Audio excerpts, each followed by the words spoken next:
welcome to an occasional feature behind the headlines, and this one, size matters.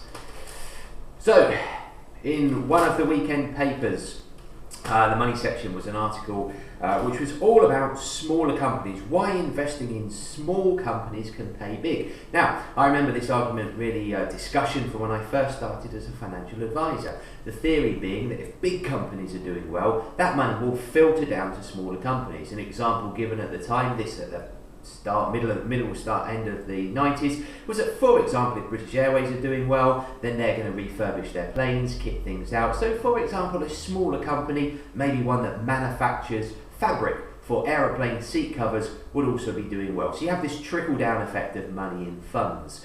But of course, what happens as well is that it's much more volatile, because those companies, as well as having higher potential returns, they might get bought out or have high profits if this happens.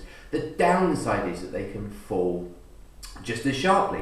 So, smaller companies, are they worth investing in? We'll come back to that in a moment. I just thought it was fascinating that at the very same time that the editorial of the newspaper focused on smaller companies, the advertorial that fell out was all about the benefits of investing in smaller companies.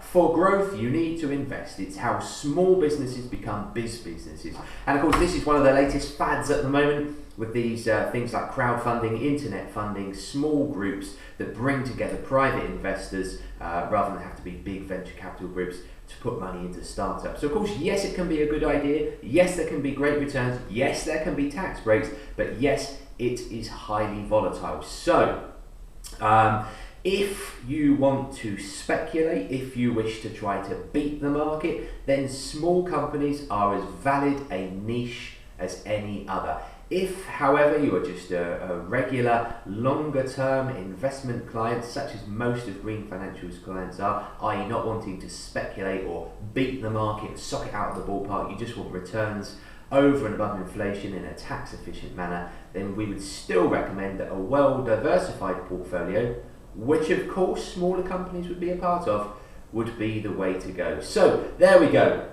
Behind the headlines, don't believe everything you read in the papers.